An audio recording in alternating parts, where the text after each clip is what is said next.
Hello, my dear wizard. Welcome to the Magic Academy. The stars above Hogwarts are glowing softly tonight, and the castle is wrapped in a quiet, comforting calm. Let this gentle story ease your mind, slow your thoughts, and bring you into a warm, magical dreamscape where everything feels peaceful. The October evening wrapped Hogwarts in soft golden light. Beyond the castle's tall windows, the sunset slowly faded, painting the sky in shades of peach and lavender. Dinner had just ended in the Great Hall, and students were leisurely dispersing to their common rooms, leaving behind trails of conversation and laughter. Eliza Greenwood, a fifth-year Hufflepuff, was in no hurry to leave the hall. She sat at the nearly empty table, finishing her pumpkin juice and absently leafing through her herbology textbook. Tomorrow, there would be a test with Professor Sprout, but this evening was too beautiful to waste on cramming in the stuffy common room. Eliza, a familiar voice called out to her. She looked up and saw Thomas Wilkins, a fellow fifth year from Ravenclaw. Thomas was tall, slightly awkward, with a shock of red hair and a sprinkling of freckles across his nose. In his hands, he held a stack of books that threatened to topple over. "Thomas, careful," exclaimed Eliza, jumping up to catch the top book that was already beginning to slide. "Thanks," he exhaled with relief. "I took a bit more from the library than I'd planned. Madam Pince said these astronomy books are rarely checked out, and I decided to seize the moment." "A bit more?" Eliza smirked, eyeing the tower of 8 thick volumes. "Are you planning to read all of this in one night?" "Well, not in one night," Thomas said sheepishly. "It's just the stars are supposed to be especially bright tonight. Professor Sinistra mentioned that Jupiter will be in opposition to Mars, and that only happens once every few years. I thought it would be interesting to observe and read about it." Eliza smiled. This was so typical of Ravenclaws, turning a simple stargazing session into a research project. "Listen, why don't we go to the astronomy tower together?" she suggested suddenly. "I can't concentrate on studying anyway, and the stars really should be beautiful." Thomas's eyes lit up. "Really? That would be wonderful. We just need to get there before curfew or get permission." "I have a better idea."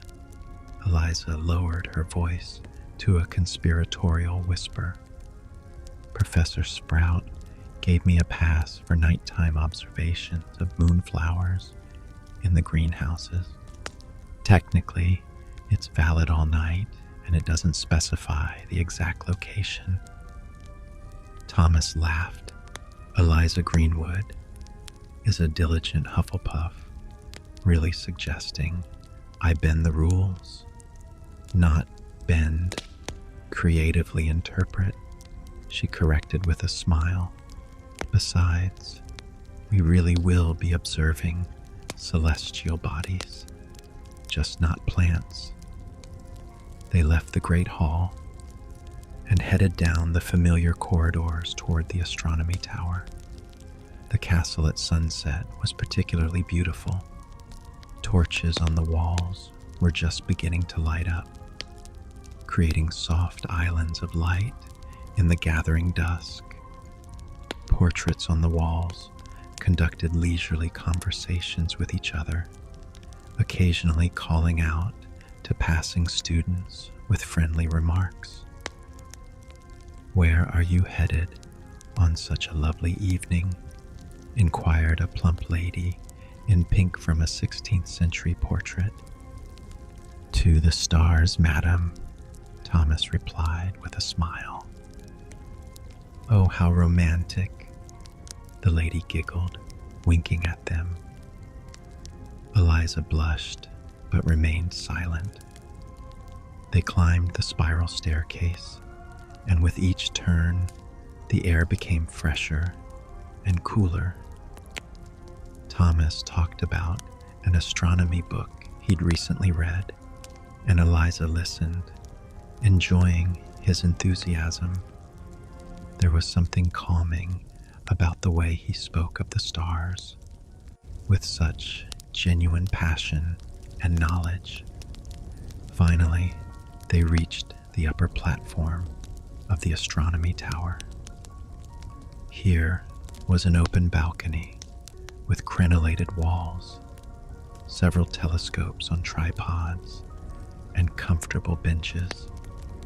The sky overhead had already darkened to a deep blue, and the first stars were beginning to appear, like silver needles piercing the velvet of night. "Wow," Eliza breathed, looking around. "I forgot how beautiful it is up here in the evening." "Wait, it'll get even better," Thomas promised, settling by one of the telescopes.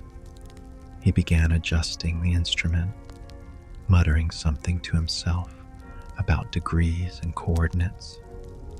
Eliza approached the edge of the tower and leaned against the cold stone parapet. Below stretched the grounds of Hogwarts, the forbidden forest, a dark mass on the horizon, the black lake reflecting the first stars, the greenhouses with soft light in their windows. Somewhere in the castle, music was playing, probably one of the students practicing a magical flute. The melody was quiet and somewhat melancholy, but not sad, rather pensive, like this autumn evening itself. "Ready?" Thomas announced. "Come here. Look at Jupiter." Eliza peered into the telescope's eyepiece. In the round field of view hung a bright planet, clear and majestic, with barely discernible bands on its surface. "This is incredible," she whispered. "It's so real." "Now look a little to the left." Thomas carefully turned the telescope. "See those 4 small dots next to it? Those are the Galilean moons: Io, Europa, Ganymede, and Callisto." Eliza watched, holding her breath. There was something magical, and she thought about the irony of that word in observing these distant worlds. All their magic, spells, potions, everything seemed so powerful. Yet these planets and stars existed by their own laws, ancient and unchanging. "You know," she said, stepping away from the telescope, "sometimes I think astronomy is the most honest of all our subjects." "What do you mean?" Thomas settled on a bench, taking out one of his books and his wand to conjure light. Eliza sat down beside him, pulling her robes tighter. The evening was getting chilly. "Well, in transfiguration, we turn one thing into another. In charms, we change reality. In potions, we mix ingredients to achieve the impossible. But the stars, they just are. They don't depend on our magic, on whether we wave our wands or not. They existed before us and will exist after. Thomas nodded thoughtfully. I understand what you mean. Professor Sinistra once said something similar, that astronomy reminds us we're part of something much larger, that our magic, however powerful it may be, is just a small part of an enormous universe. They fell silent, listening to the castle's night sounds. Somewhere below, laughter rang out, then someone's footsteps retreating across stone floors. The wind rustled the pages of the book on Thomas's lap. Are you worried about tomorrow's test? He asked. Eliza shrugged. A bit. Professor Sprout is very strict about details, and I sometimes confuse which fertilizers are needed for mandrakes in their third growth stage. Compost mixture with crushed scale insects, Thomas answered automatically, then looked embarrassed. Sorry, I didn't mean to. No, thank you. Eliza laughed. See, I definitely needed to take a break from textbooks. My brain was already refusing to memorize anything. I had the same thing last week before the Ancient Runes exam, Thomas admitted. I studied for so long that at some point all the runes blurred into one incomprehensible blob. So I went to the kitchens, convinced the house elves to give me hot chocolate with marshmallows, and just sat there for half an hour, thinking about nothing. And did it help? Surprisingly, yes. When I returned to the textbooks, everything suddenly fell into place. Eliza smiled. She liked how easy it was to talk with Thomas. They weren't close friends, different houses, different circles, but they had something in common.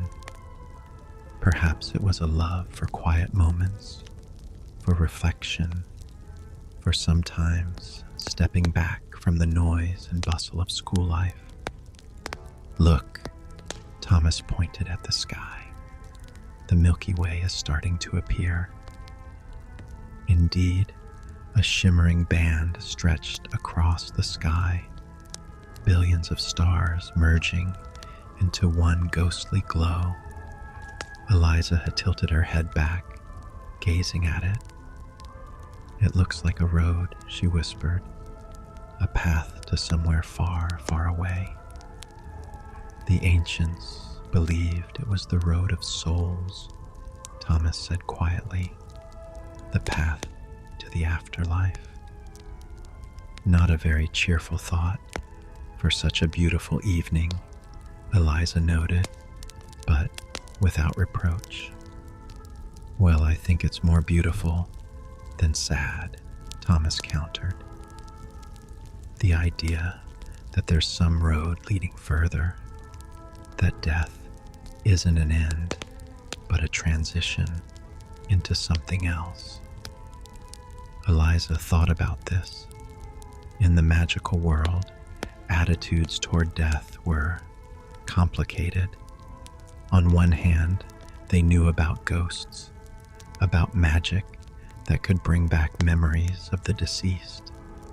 On the other, they knew that some boundaries shouldn't be crossed, that there were things that couldn't be changed, even with magic.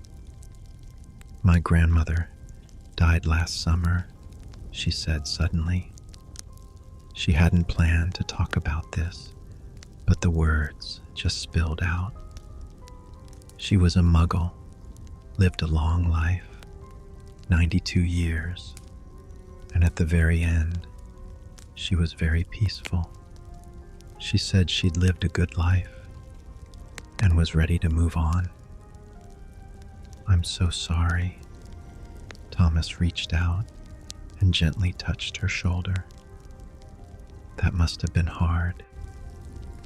Yes, but she was right. She really did live a good life. And I think that's where the meaning is. Not in living forever, but in making every moment count. Thomas nodded, and they fell into a comfortable silence again. The sky continued to darken, and more stars appeared. Somewhere, an owl flew past, its silhouette momentarily blocking the moon, which was just beginning to rise above the horizon. Want some hot chocolate? Thomas asked. I brought a thermos just in case. You brought a thermos? Eliza raised her eyebrows in surprise. When did you manage that? Well, he looked embarrassed, pulling a small silver thermos from his bag. I thought the evening would be cold, and if I was going to stargaze, it would be nice to have something warm. The house elves were very thoughtful. They even added a warming charm. He poured chocolate into 2 cups, which he also pulled from his bag.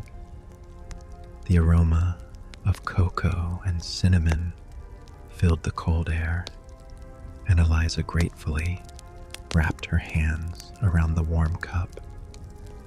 This is wonderful, she said after the first sip. Thank you. They sat sipping chocolate and watching the stars. Thomas occasionally commented on what he saw through the telescope, showed her different constellations, told stories associated with them.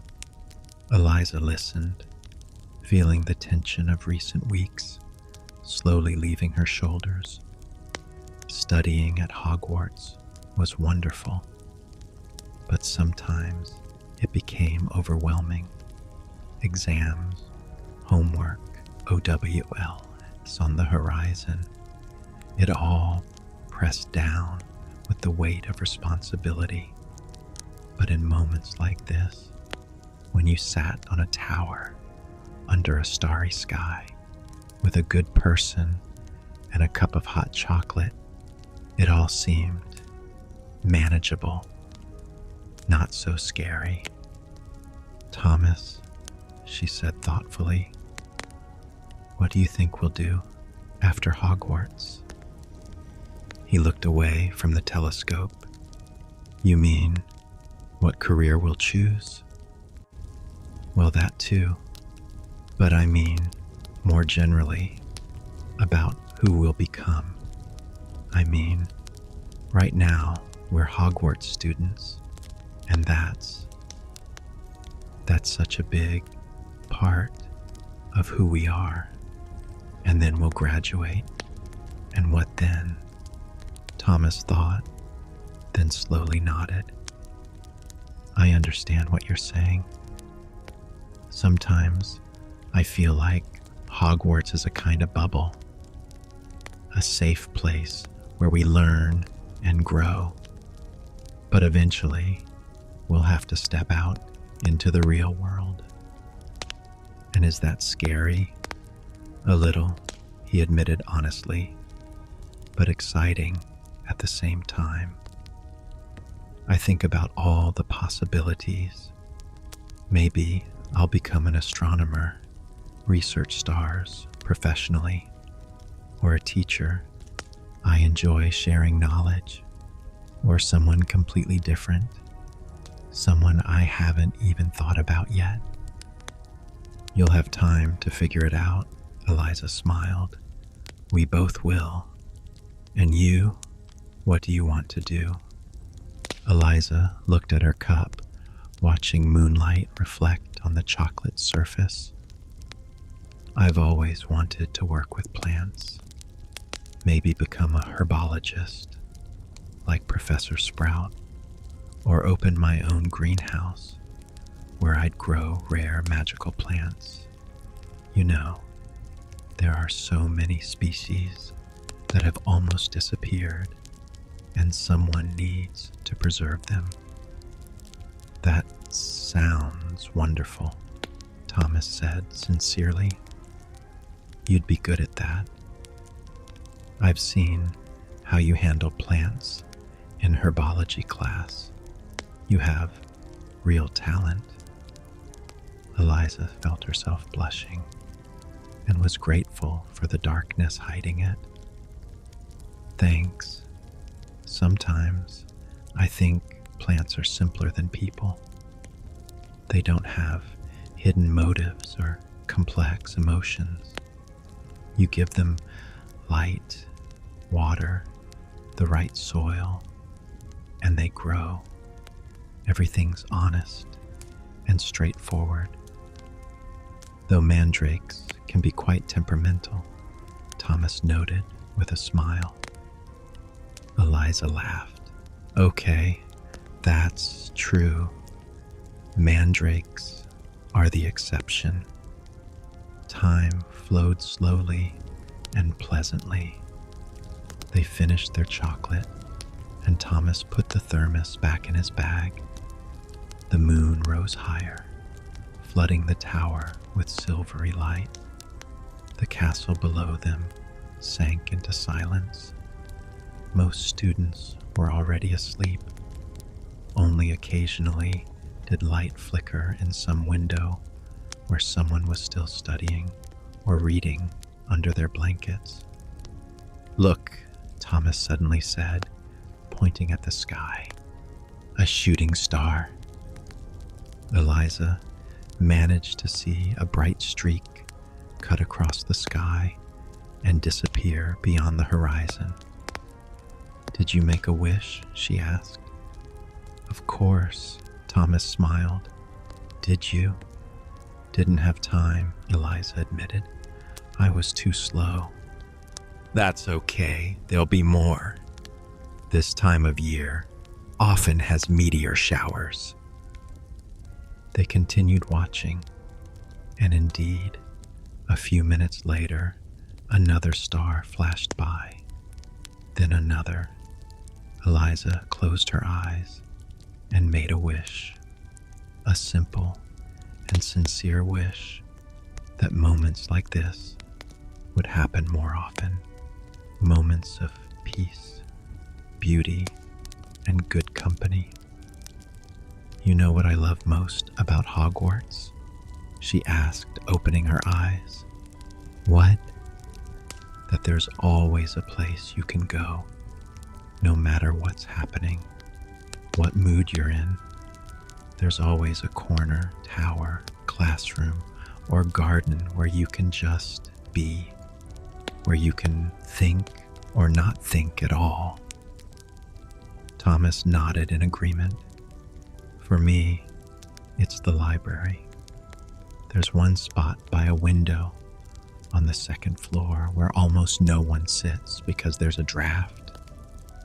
But you can see the lake from there, and you can watch the giant squid when it surfaces. For me, it's the third greenhouse, Eliza confessed, where the ferns grow. The air there is always warm and humid, smells like earth and plants. When I'm sad or anxious, I go there and just sit among the greenery. It's calming. We should show each other our places, Thomas suggested. I'll show you my corner in the library, and you show me your greenhouse. Deal, Eliza smiled. The clock on the nearest tower struck 10.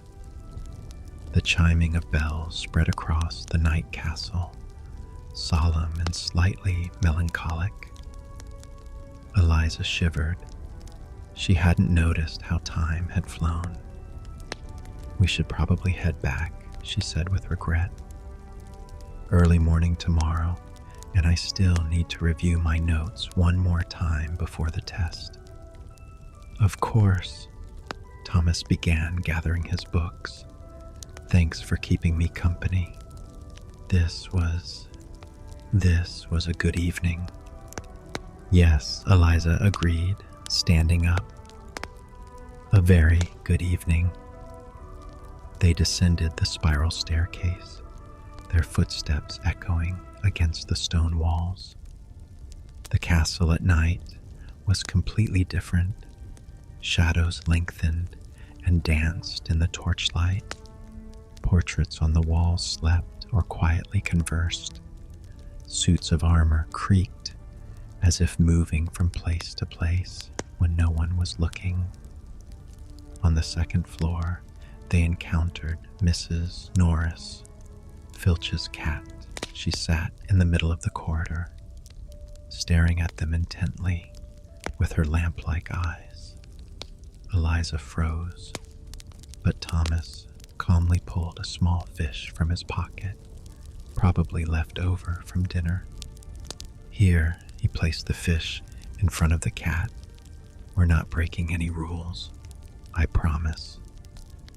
Miss Norris sniffed the fish, then gracefully took it in her teeth and left, tail swishing. Eliza exhaled with relief. How did you know that would work? I didn't, Thomas admitted. Just decided to try. She's only a cat after all. They passed the Transfiguration classroom, where weak light seeped from under the door. Professor McGonagall was probably still grading papers. Past the trophy room, where cups and shields gleamed on shelves. Past an old tapestry depicting a medieval wizard tournament. At the staircase leading to the Ravenclaw common room, they stopped.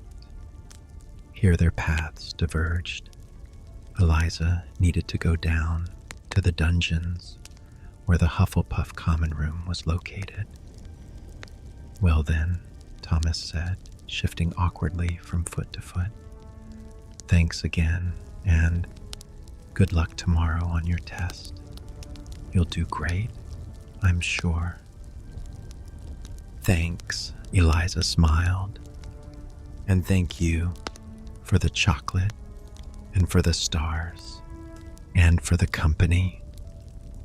She impulsively stepped forward and hugged him. Thomas froze in surprise for a second, then carefully hugged back. When they pulled apart, both were smiling sheepishly. See you tomorrow? He asked. Of course. At breakfast. Eliza waved goodbye and headed down the staircase. She heard Thomas beginning to climb to his tower behind her, his footsteps gradually fading. The smile didn't leave her face. The corridors near the dungeons were darker, but Eliza knew the way by heart. She passed the entrance to the kitchens. Muffled sounds came from there, house elves probably preparing for the next day. Past the storage rooms where food supplies were kept, and finally approached the familiar barrel that served as the entrance to the Hufflepuff common room. She tapped out the correct rhythm, Helga Hufflepuff, and the entrance opened. Warm light and cozy noise greeted her. The Hufflepuff common room was always the most homey place in Hogwarts. Low ceilings, soft armchairs, a fireplace with cheerfully crackling logs. Several students were still awake, playing chess or reading by the fire. Eliza, her friend Hannah Abbott called out, sitting in an armchair with a book. Where have you been? I was worried. I was upstairs, looking at the stars, Eliza answered, plopping into the armchair beside her.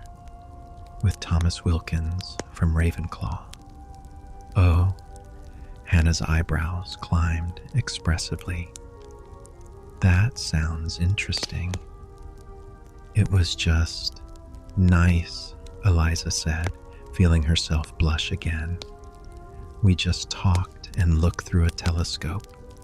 Sure, just Hannah giggled, but good-naturedly. Well, okay, I won't tease you. What about tomorrow's test? Ready? I hope so, Eliza yawned. You know, I'm so relaxed right now that I think I'll actually be able to sleep normally. And tomorrow morning, I'll review my notes one more time. Smart strategy, Hannah approved. Come on, I'm going to sleep too. They went up to the girls' dormitory, a round room with copper beds closed off with yellow curtains. The other girls were already asleep, snoring peacefully. Eliza quietly changed into her pajamas and climbed under the covers. Through the small window in the ceiling, the starry sky was visible. She lay there, gazing at the stars, remembering her conversation with Thomas, the warmth of chocolate in her hands, the feeling of absolute peace at the top of the tower. Tomorrow, there would be a test. The day after, new lessons and assignments, exams looming ahead, and the uncertainty of the future. But right now, in this moment, everything was good. She was in her bed, in her beloved castle, surrounded by friends. She had enough knowledge to handle tomorrow's challenge, and she had made a new friend with whom she could watch the stars and drink hot chocolate. Eliza smiled, closing her eyes. Sleep came slowly and gently, like a warm wave. Her last thought before she drifted into dreams was that she was very, very grateful for this quiet, beautiful evening at Hogwarts. And the stars above the castle continued to shine, silent witnesses to countless stories unfolding beneath their eternal light.